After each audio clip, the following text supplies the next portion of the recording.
There are moments in football that stipe the world.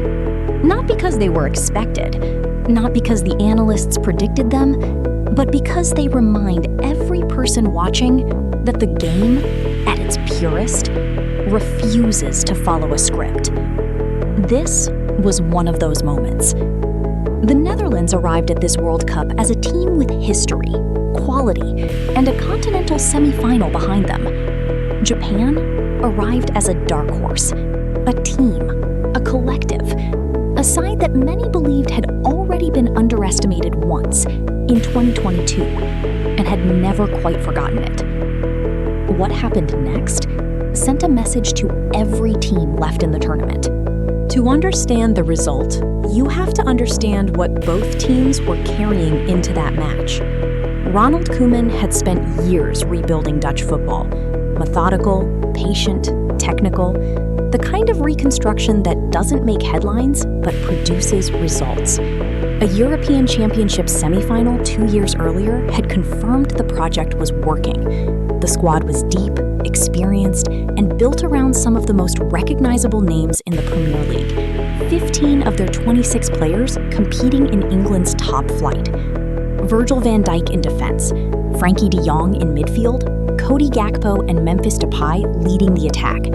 On paper, this was a team that could hurt anyone. But paper and pitch are two different things. The concern, even before a ball was kicked, was in attack. A spark was missing. That decisive, unpredictable quality that separates solid teams from genuine champions. And then, in the final warm-up match, the problem deepened. Bart Verbruggen, the Brighton goalkeeper and first choice between the posts, went down with an injury. Koeman faced a decision that would define his preparation. Does the goalkeeper play through it? Does he turn to Mark Flecken or Robin Roos, capable deputies but untested at this level, in this pressure? It was the kind of decision that never makes the score sheet, but it always makes the story. Japan, meanwhile, were carrying something different. Not anxiety, not doubt, something quieter and more dangerous. Belief. They had been called a dark horse. That word, dark horse, has a particular weight in football. It acknowledges potential while simultaneously lowering expectation. It says, we see you, but we don't fully fear you. Japan had heard that word before. In 2022, they had reached the last 16, beaten teams they weren't supposed to beat, and still many felt they should have gone further.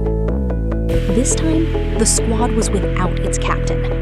Wataru Endo, the defensive midfielder whose leadership and experience had anchored Japan's midfield, could not recover from injury in time. That loss was real. It was significant. And Japan absorbed it. They reorganized. Daichi Kamada of Crystal Palace and Ao Tanaka of Leeds United stepped into the midfield roles with the composure of players who had been preparing for exactly this moment. The attacking load was shared across a group of forwards. Daisen Maeda, Ayase Ueda, Ritsu Doan, Takefusa Kubo, Koki Ogawa. No single name carrying the burden, each one capable of deciding a match on his own. That distribution of responsibility is not accidental. It is a philosophy. And philosophies, when they are genuinely embedded in a team, do not collapse when one player is missing. The Netherlands knew what Japan could do. Koeman's preparation would have been thorough. The danger of the Japanese counterattack, precise, rapid, disciplined, was not a secret. It was there in the data. It was there in the footage. Knowing a threat exists and stopping it, however, are entirely different disciplines. There is a psychological weight that comes with being the expected winner. It settles on a team's shoulders the moment they walk out of the tunnel. Every decision, when to press, when to hold shape, when to commit forward, is made with the consciousness of what is at stake if it goes wrong. Favorites can play tight. Favorites can hesitate at the very moments that require conviction. Japan had no such weight. They played with the freedom of a team that understood their role in the wider narrative. The underdog, the dark horse, the side that no one truly expected to win. That freedom is not a disadvantage. In football, more often than people acknowledge, it is a weapon. The counterattack was always going to be the mechanism. Japan sitting deep, absorbing Dutch pressure, waiting for the moment of transition, the instant between attack and defense when space opens and legs are committed in the wrong direction. That moment in modern football is everything. Teams train for weeks to create it. Japan had built their entire identity around exploiting it. The Dutch, solid as they were, could not contain it. Netherlands won, Japan 2. A result that, typed on a page, looks like a minor surprise. In context, it was a statement. Every team remaining in the tournament would have seen that scoreline. Every coach's staff would have watched the footage, run the analysis, noted the patterns.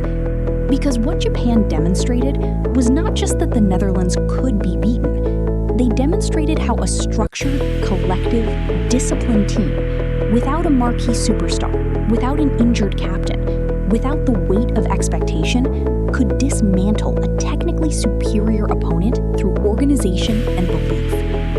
That is a warning, not just for the teams still competing, but for every football system, every academy, every manager who has ever built a squad around individual brilliance rather than collective intelligence.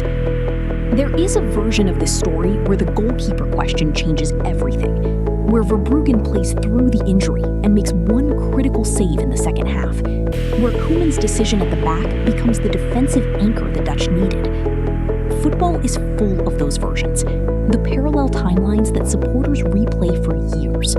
But we live in the version where Japan scored twice, where a team built on shared responsibility, tactical discipline, and an appetite forged through previous underestimation walked off the pitch having beaten one of Europe's most respected footballing nations. Daisen Maeda and his teammates did not celebrate like men who had achieved something accidental.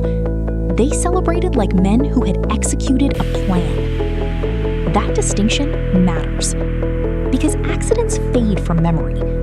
Plans, especially plans that succeed on the biggest stage in world football, become part of a team's identity. They become the foundation on which the next generation of players build their belief. Japan entered this World Cup ranked in the top 20 in the world. They were taken seriously by analysts. They were tipped by those paying close attention. And yet, even in those conversations, there was a qualifier, a hesitation, a sense that the real test would come against European opposition, against teams with more tournament experience, against sides whose players had grown up winning. That hesitation is now harder to sustain. The question that lingers, for the Netherlands, for the other favorites, and for anyone still watching, is not whether Japan can win a World Cup. Football has long since passed the point where that question carries geographic prejudice. The question is whether anyone left in this tournament has seen enough of Japan's method to stop it. And whether, when the moment comes and the counterattack begins and the space opens up behind the defense, their players will have the presence of mind to close it in time. The Dutch didn't. Nobody saw it coming. The rest of the world now has no such excuse.